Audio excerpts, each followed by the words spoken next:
So, sometimes we do everything right.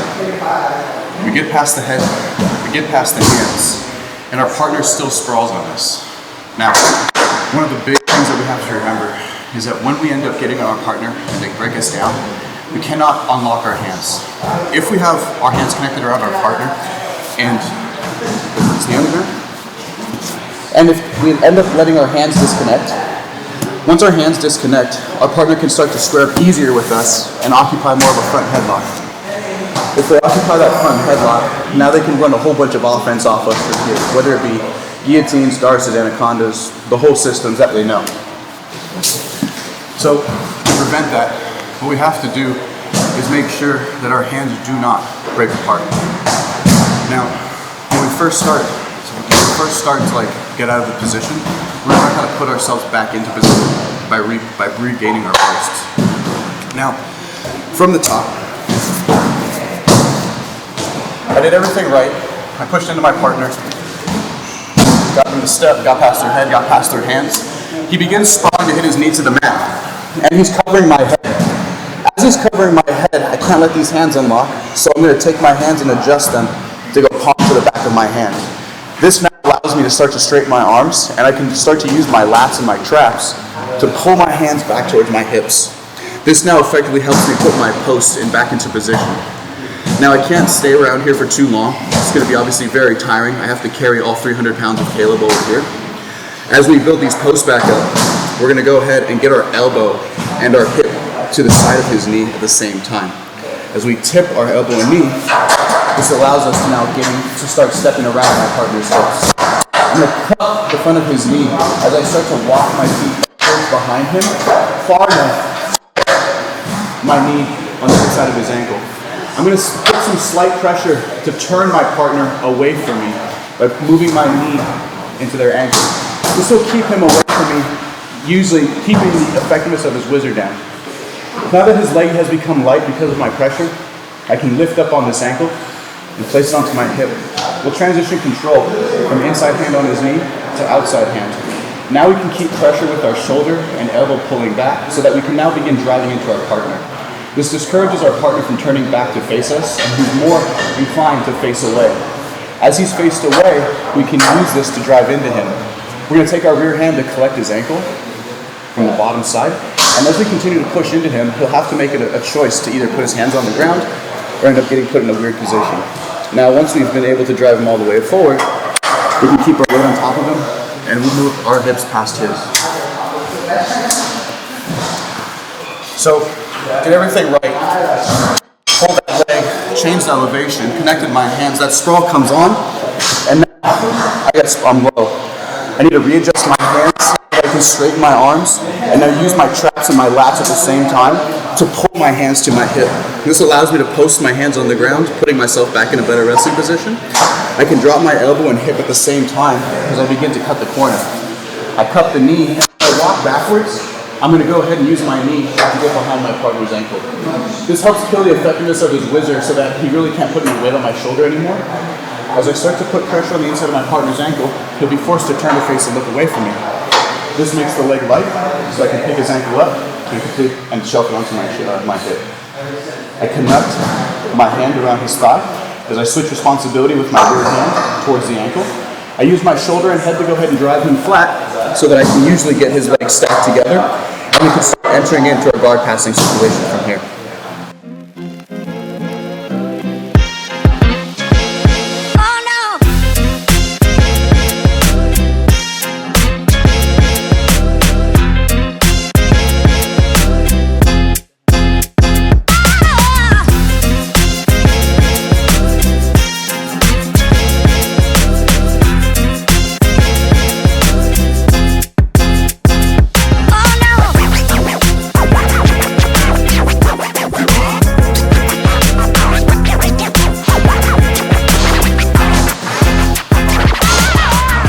Now, if our partner's not doing what they're supposed to do by covering the back of my head when they sprawl, we can usually start to lift our head up so that we can start to create driving into the opposite, back into our partner. Now, when I pull, connect on my single leg, This wizard's coming down to create that ability to drop his knee, right? As he drops his knee to the ground, my body's starting to get broken down and my arms are getting extended, making the position heavy. Now, he's not covering my head, as you can see. And I will have to do this through feel. If my head's not getting pushed down, that means I can start to raise my head up. As I raise my head up, I'm going to go ahead and post my leg in front of my partner's hips, so that as I drive my head up, I can now pull the hands to my center line as I pull my partners back down towards the mat. Push into them, pull their legs, and grab. They begin sprawling, and they do not cover our head. So when they don't cover our head comes up, our foot posts, and now when we drive back into them with our head, we can pull with our hands and begin knocking them down to the mat. We'll end up controlling their hips usually, and to secure this position, because most of the time in jiu-jitsu, our partner is going to want to turn to face into us. We can go ahead and secure this leg as we drive our knee across to trap their hips.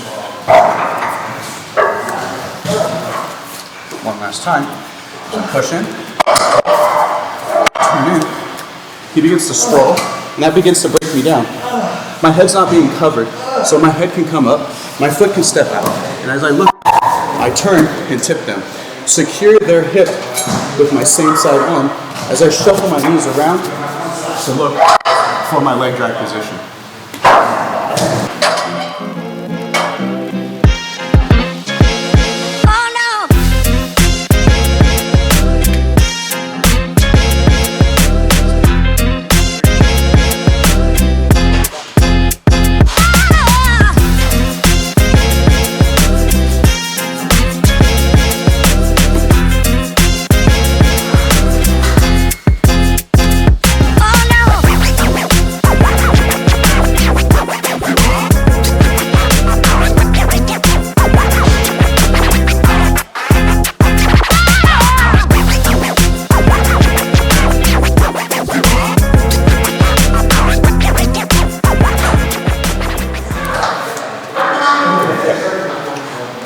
Third option is the peek out, or what some of us refer to as the sit out. When I get sprawled on, there's a couple things that my partner can do. They can cover their head with they can cover my head with their hand to use that to push down, or I completely miss the cover.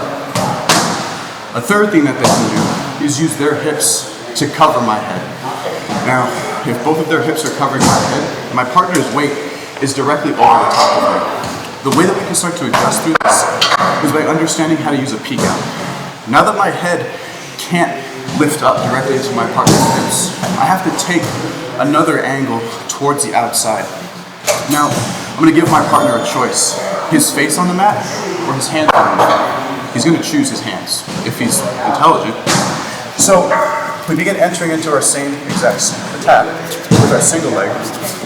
When we begin, we get sprawled on. He begins squaring up with us. Now, my head is usually down to the mat, and I can't raise it up towards his hips because they're too heavy. So, my head's gonna go ahead and I'm gonna peek out to the other side. As my head peeks out to the other side, I'm gonna use this to step that corresponding leg up. I'm gonna slide my knee through as I drive my elbow back so that I can start to get out from underneath my partner. This puts me in a position where I can directly start attaching myself to my double leg, and as I use my feet, I'm just going to drive my partner the hips to the ground, and I can begin shelfing or pushing their legs all the way over into a leg drag situation. So, again, we push for the single. We pull this leg forward. We get sprawled on, and as they cover us, we can start switching our head at this point.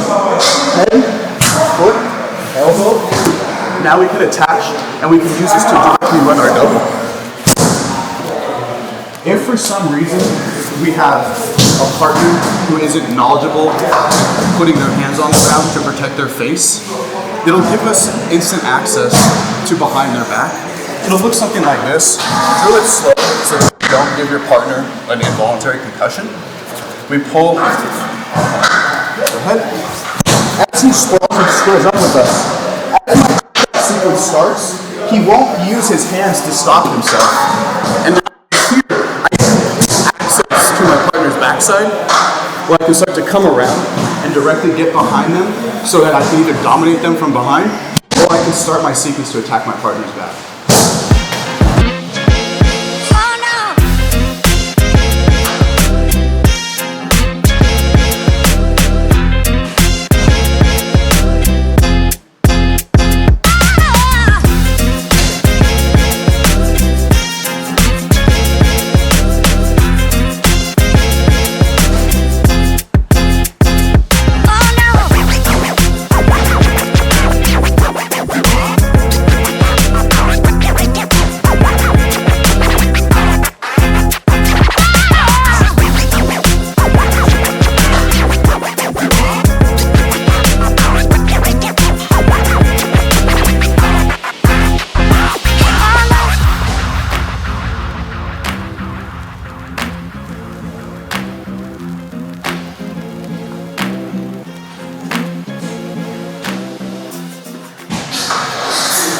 So,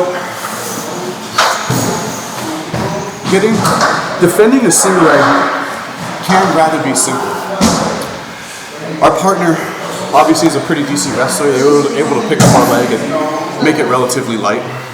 Now, there's a lot of different defenses that are shown out there, and in all honesty, it's not my place to go ahead and tell you which one's right and which ones are wrong.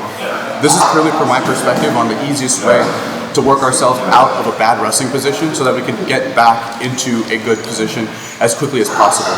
The longer we stay in position where our partner is able to off-balance us, the easier it's going to be for them to eventually keep moving us to knock us down and score. And if you're not comfortable at getting taken down and playing guard, then you don't want to be taken down at the end of the day. So, my partner goes ahead and pick my single leg. When my partner picks my single leg, he has pretty good head position right here. I can't really drive my chest down and pull my leg towards the ground at this point, so I need to add some assistance with my hands, right? He beat my head, he pretty much beat my hands. My hands are pretty much here trying to push him away. Instead of trying to fight with these hands, I'm going to take my hands and I'm going to make a V with my thumbs. I'm going to get underneath his chin and his neck so that I can push directly up. Now I can place my head underneath my partner's chin. And from here, it's very difficult for him to try to run the pipe for a single leg. If he tries to run the pipe for the single leg, he'll never be able to turn me around and keep off balance me as efficiently as possible. This now gives me opportunities to cup onto these elbows. I'm going to pull on his elbows towards my rib cage to make his elbows flare. As I make his elbows begin to flare out, this gives me a shot at straightening my leg towards the ground. And I do have my head lower than my partner, so it'll be difficult for him to level change on me again. And I might as well think about implementing some offense directly off here. My arms are long enough, I can connect my hands around my partner for an S grip, and now I can begin that same pivot and turn motion that we had earlier for our body lock takedown. You can as well just push to reset. If my partner picks that and I feel not comfortable at implementing a body lock takedown, I can go ahead, flare his elbows, step down, and as long as my head is underneath my partner, I can go ahead and push back into my partner to get back to my offensive position. If I am relatively confident in my ability to change levels and shoot, as I begin pushing my partner up and placing my head underneath, we flare the elbows, stomp our leg down, our leg is back in the inside position. Nothing is going to stop us now from trying to change levels on our partner. As we change levels, we're below our partner's center of gravity, where now we can start connecting on the back of their thighs, getting my knee to the mat, cutting the corner, running my knee to the other side so that I can get my lift in and get my big bust wheel takedown, so that now I can score 2 points. Single leg picked up. A common concept in wrestling is when you go from defense, you want to find your way back into a good position so that you can go right back to being on offense. Last time, he pushes into me, he pulls, he attaches to that single leg, comes to his neck, push up, head underneath. We can flare these elbows as we get our foot to the ground. Now we can go ahead and change elevation, squat so that we can get our shot through, and we can get our lift into our double leg.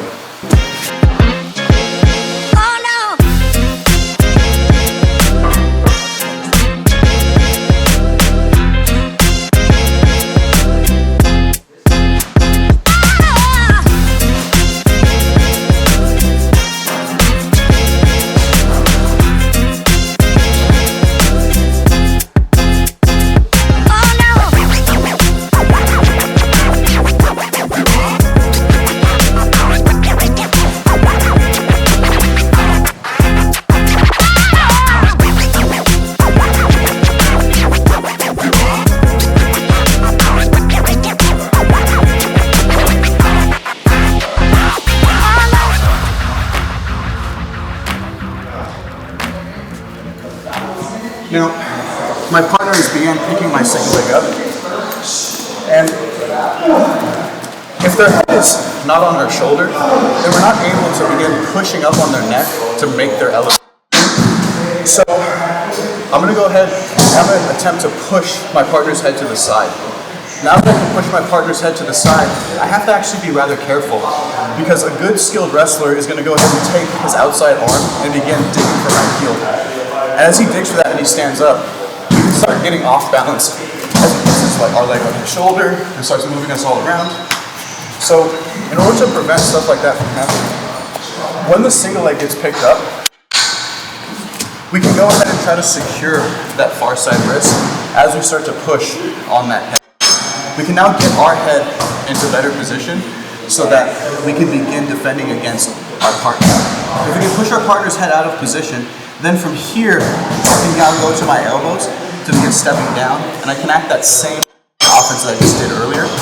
We can look for our body lock, or we can look to change elevation so that we can shoot underneath and begin running our feet to the other side to work our double leg.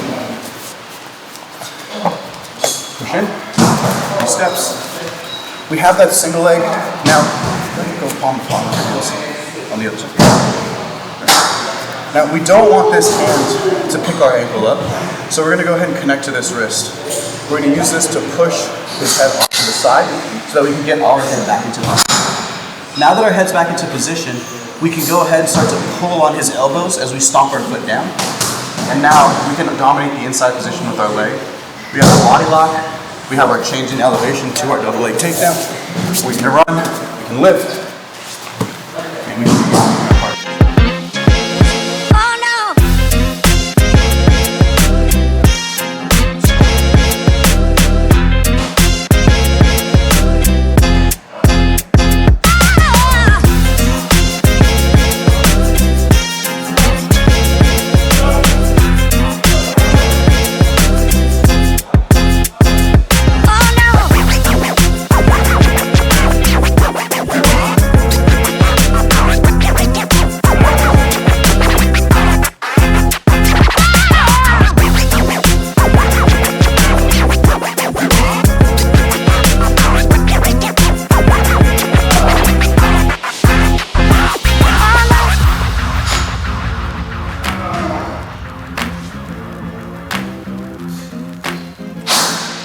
Alright, so what we want to be able to prevent to do is our partner from cutting the corner. When we sprawl on a single leg takedown, we're going to go ahead and assume that our partner knows all the same offenses that we know. So with cutting the corner, what I can't allow my partner to do is step their foot over my rear leg. If they step over my rear leg, then they can begin trapping my ankle to the ground so that they can begin to push the corner. As he begins pushing on that single leg, my hand is going to push down on his head so that I can change responsibility to pushing down with my other hand. This other hand is going to drive straight down underneath his armpit so that I can begin stepping this leg back to put my knee to the ground. This is what the effect is how to get my partner in the extended position. Now, from here, I have to secure my ankle because I know that my partner is probably going to start cutting the corner. As he begins to circle around, I'm going to go ahead and attach myself to what's known as a shin whizzer. When I use a shin whizzer, I'm not actually grabbing my shin bone, I'm grabbing my ankle or the top of my foot. And if my partner attempts to step over the top of my foot, I'm pulling my heel to my butt to prevent him from being able to step over. Now, what I'm going to do in order to attempt to break my partner's grip is I'm going to begin squaring up to keep weight on the back of my partner's head. As I begin squaring up, I'm going to go ahead and pull that ankle with me so that I can keep him. Now, once I'm here, I'm going to put my shoelaces into the mat, and I'm going to start to extend my leg out. As I extend my leg out, this will either begin to separate my partner's hands, or it won't. To make it even more amplified, I can take my hands to post onto his hips. We call this scrolling our hips back, right? So we're going to rock back and forth as we scoot ourselves back until we can get our shoulder into the back of our partner's neck. Once we get our shoulder into the back of our partner's neck, we want to take a chin strap so we can control our partner from a relatively safe front headlock position. Now, we can take control of their far elbow as well, and And as we control their far elbow, we can push it across the center line so that we can now take our chin strap off and block behind their armpit. We can begin running our knee through so that now we can reverse it and turn our corner and end up on top of our partner's top turtle position. There's a couple of other tricks that you can do in order to secure your partner's back much easier, which we'll go over right now. As he picks up that single leg takedown, head, overhook, knee, reinforce my shin whizzer so that my partner can try to turn that corner around. He shouldn't be able to trap my ankle, so from here I can begin squaring up. As I square up, I can straighten my leg to put my shoelaces into the mat and begin scrolling my hips back. My shoulder scoots all the way back until I get my shoulder into the back of my partner's neck. Now, we look for our chin strap and we can look for our elbow control. To prevent my partner from bringing his elbow to connect with his knee, I'm going to place my head in the hole.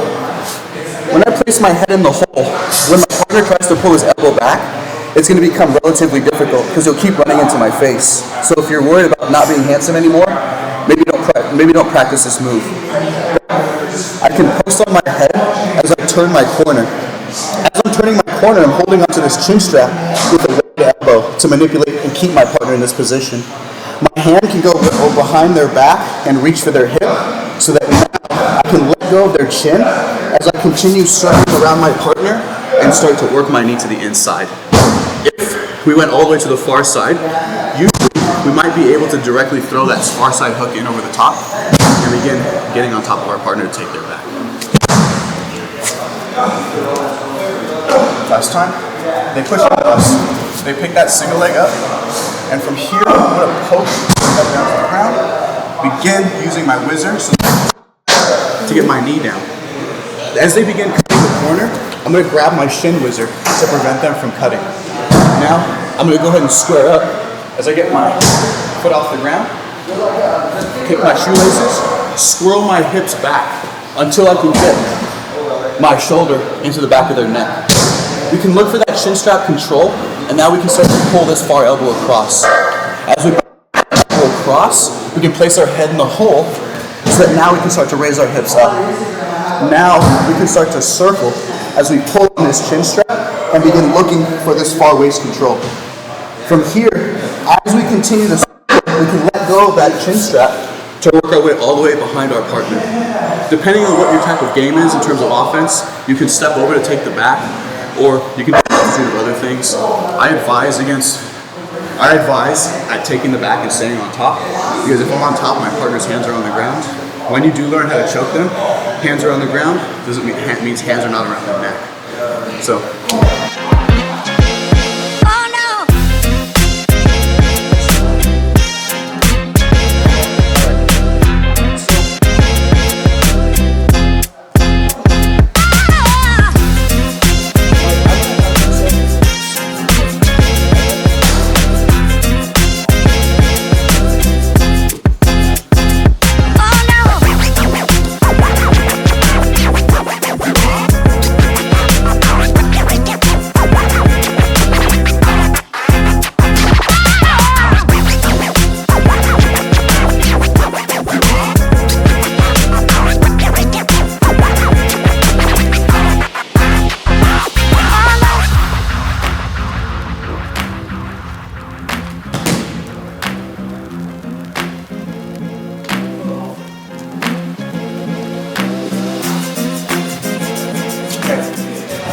So, wrestling creates stubborn athletes of us all, or stubborn assholes, whatever you kind of work towards.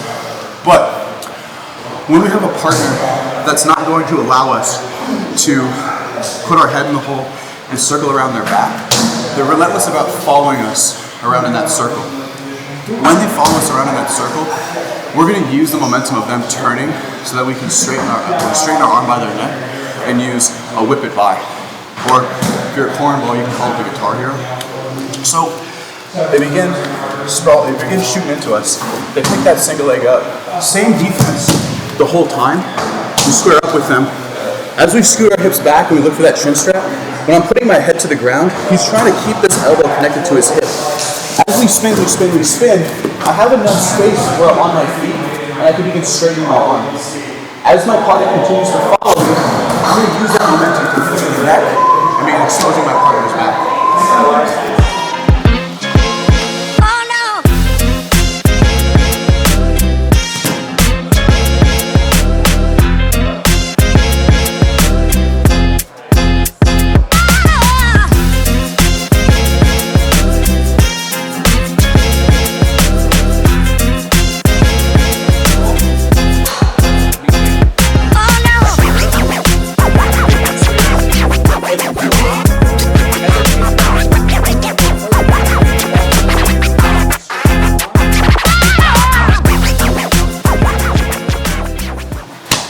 The harder that they follow you, the easier it's going to be to whip their head by. If they're not following you too fast, you'll have to make a bigger effort to swing your arm to get them to expose their back.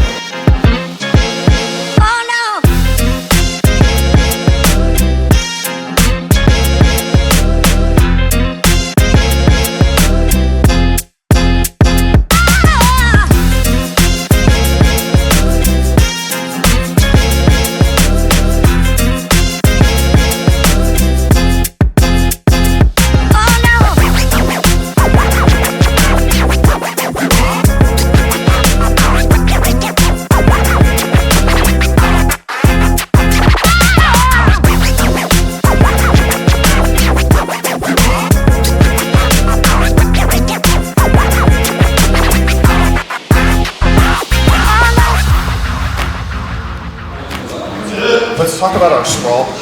So, if our partner is not beating our head and not beating our hands, if they don't beat our head, they don't beat our hands, we don't have to actually sprawl to go ahead and stop their shot. We're going to use our head. As they begin changing elevation without any real connection, my head comes down to block against their shoulder. Now from here, they can choose to stand all the way back up, and eventually our position will actually reset if we don't enact any offense. But a good rule of thumb is with every piece of defense that you have, there's always going to be a chance to implement some offense. Now, if I have my head connected to my partner's shoulder, as he tries to shoot through me, he'll never make it through because he can't shoot through my spine. Now, since he can't shoot through my spine, we're going to go ahead, he's naturally going to start reaching for my legs. When he begins reaching for my legs, his posture becomes compromised. And I'll emphasize his compromised posture by pushing down on his head. As I push down on his head, he wants to build back up. I'll take an elbow past him so that I can push it across the center line and begin entering in with my own shoulder. Now from here, as I create my connection on my legs, I can get my feet to the other side to just run my elbow. As I lift my toes and begin to take my hand. So they didn't get past their head, they didn't get past their hands. They go ahead and they shoot, my head comes into the position. I can place my hands on the back of their head to prolong them standing up. I connect to that elbow to pass it past the center line, and now I can begin entering into my double leg. Feet run to the other side, don't block my knee there. As I stand up, and I turn, I can begin bringing my partner down. All right. So our partner did beat our head, but they didn't beat our hands. They did something right when they were actually trying to set up their shot. But when they go ahead and they begin shooting for that takedown, if they beat my head, my hands are still in the way to create frames or down blocks. As I create these frames and down blocks, this allows me to press against my partner's upper body as I begin stepping my leg back. Now, if I can step my leg back and create separation between my partner and myself, then I can basically pull my hips away, and now the shot is null. Without my partner doing this to me in the beginning, what it can look like is when my partner ends up hitting my hands, my hands go down as my front leg steps back. And as their leg steps back, I'm going to go ahead and shoot my hips back so I can get my hips away from them, and now I can begin squaring back up to reset my position.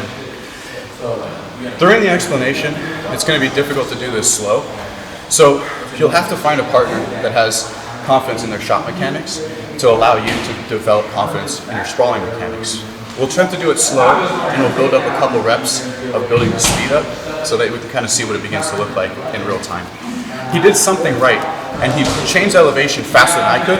My hands go down, my foot goes back, and I can begin to sprawl back. Make sure that my hands touch the ground, not my fingers, so that you don't break your hands. As he begins to shoot, my head down block comes in, I step my foot back, sprawl my hips down, and now I can begin resetting my position. As you become better and better, the same rule is going to apply. For every piece of defense that I enact, when I reset my position and my partner begins setting up, that gives me a chance to get back into an offense position so that I can lift and begin turning my partner so that I can start shooting my double leg takedown. Okay, now, my partner sometimes is going to get past both my head and my hands because sometimes they might do one or two things right. If your partner is in perfect position for their posture, it's going to be pretty difficult to knock them out of position. Typically, what's going to end up happening is I'm going to catch them in the sprawl as they're shooting in, meaning that their head and their posture will be slightly broken. So they can go ahead and have it meet hooks position. They start pushing into me, they get that pull. As he shoots the outside single, from here, we see a slight bend in our partner's back. Now, what we're going to do is we're always going to push down the back of my partner's head. As I push down on the back of my partner's head, this rear hand is driving straight down, but on the same side leg that I have control. As I drive this leg straight down and I push back on their head, I'm going to get my knee to the mat as I try to slide myself back. Now, a good wrestler isn't going to let their hands be disconnected. So from here, we can continue to push on the back of their head as we square up so that we can swirl our hips back and we can enact similar pieces of offense that we had from earlier. Ooh, that was shitty. Yeah. So he pushes in, he attacks that outside single. Now we begin pushing our partner's head down. We use our down block. And while we have our down block, we're using this down block to push into the side of their hip on this side so that we can continue pushing our hips back. From here, as we square ourselves up, we can start to scroll our hips back so that we can attain the chin strap. And now we can begin looking to control their elbow, placing our head in the hole. And as we spin, we can start to enact connection of their hips so that we can get behind our partner. So we can do a couple demonstrations of that.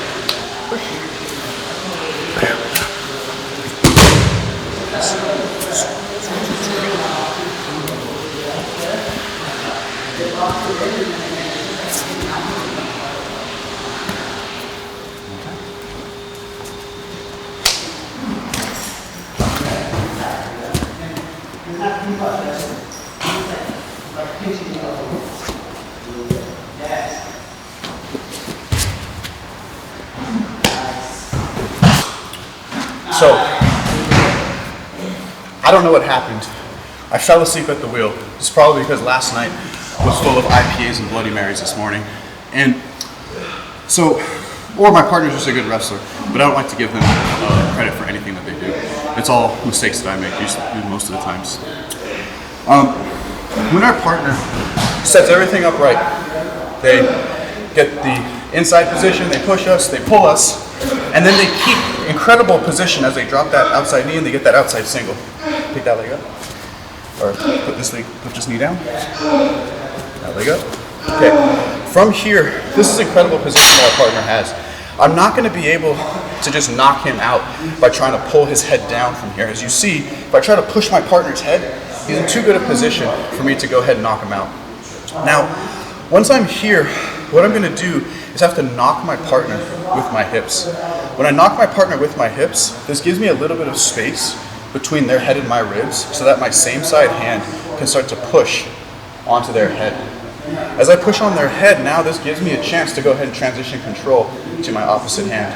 Now we can take our sprawl down in this position as we step our foot back using the same exact defense that we just had. All right. Now, breaking the grip, same as before.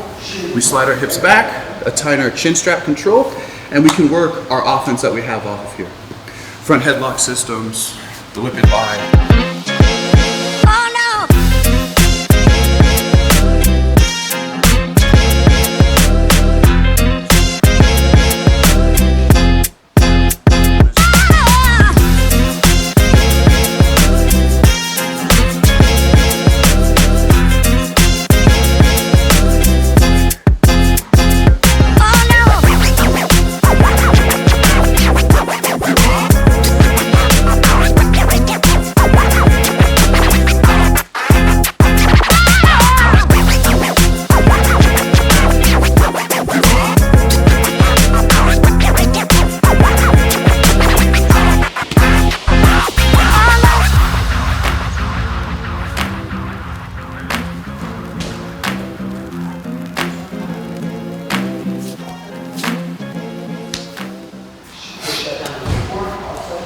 When I end up falling asleep at the wheel, and my partner does get a good single leg shot, go ahead, just put yourself in position.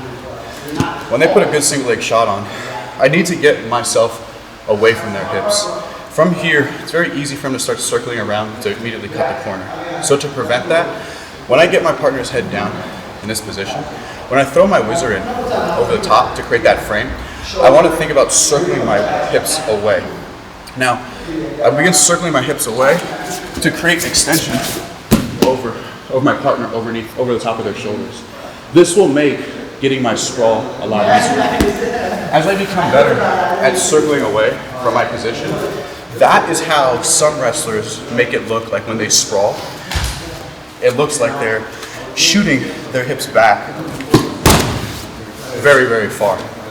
When in reality, what they're doing is doing a half circle around their partner. Now you can do solo drills and kind of look like a goof that's trying to breakdance really shitty. Hello, Australia. But as you have a partner to do this with, when you do bump, push, and begin pushing your partner's head down, when this hand goes down, that's when this leg can start going back for us to be working on sprawl. With our partner, to not be super mean to them, we can try it one last time. Bump, pump, whizzer, sprawl, grab. Now that we're here, if for some reason our partner wanted to stand up from this position, we have our elbow pass so that we can start entering into our elbow, get our lift. Now we can start going back on our offense. This is pretty base knowledge, but our partner was attacking the outside single, and we had to circle away from the shot. Our partner can still attack our front leg, but instead of going around to the outside for an attack, they can go to the inside. When they go on the inside single, we still have to think about circling away from their hips, but we'll actually have less jobs to perform in this position. So if you wouldn't mind, inside single. When we're in this position right here, I have my partner's head on the outside, and their hips are starting to chase this leg. My hand is going to circle back. Be careful that you don't elbow them in the back of the head. Take your arm and circle and kind of cup the back of their shoulder. As you cup the back of their shoulder and you start to circle your hips around, naturally your hips will start to sprawl back, holding your partner's hands over their shoulders and their shoulders past their hips. Now that we've gotten our partner flat, you'll notice that his hands are still connected because he's probably a decent wrestler. You'll see that I'm not able to cover my partner's head with my hips because my hip is off at an angle with his head being on the outside. Typically from right here, even though my partner is stretched out, he can still raise his head up. If his head's looking up and he's strong enough, you see that he's starting to build height to run the double. To prevent him from running the double, I'm going to take my rear hand and go over the far part of his hip to now enact another down blocking frame. As his head comes up, it's going to feed a nice crossface for me. Now, because I like Caleb, I'm going to make sure that I don't punch him in the face when I do this. I'm going to try to go underneath his nose to grab his tricep. Now that I've grabbed his tricep, I can use the frame on his hip and the widening of this elbow to kick my leg free. As I kick my leg free, I can now frame a thigh pry on this elbow, and as I pull and circle my partner's shoulder to make them choose to flatten out. Now, once my partners began flattening out, I can use my head as a third post so that I can start to raise my hips. As I raise my hips, I can start to drive my knee in so that I can step over the top of my partner. From here, obviously, I'm in a pretty good position. If they chose to flatten out, I would take their back and choke them. If they chose to turn to their back, obviously we're going to end up in some type of mounted position right here.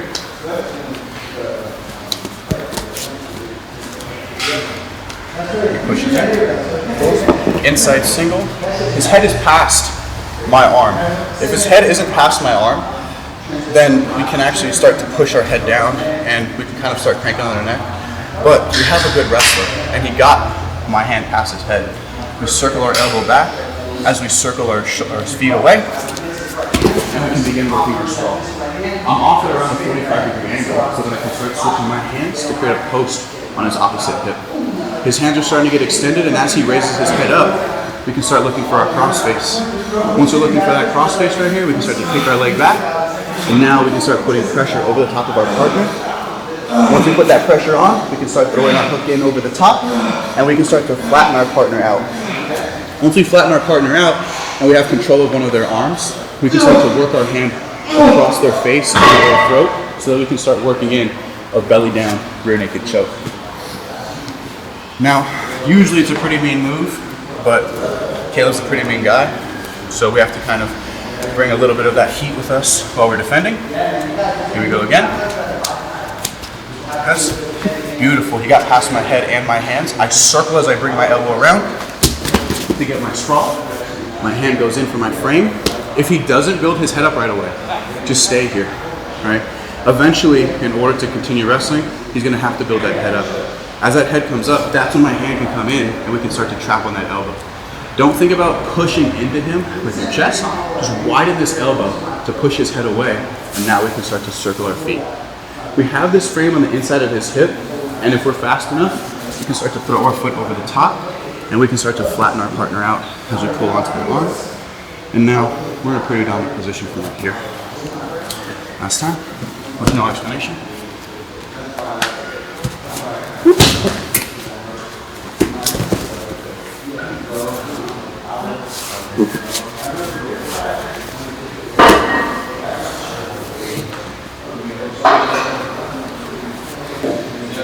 So, the last thing that we're going to work on is a mat return.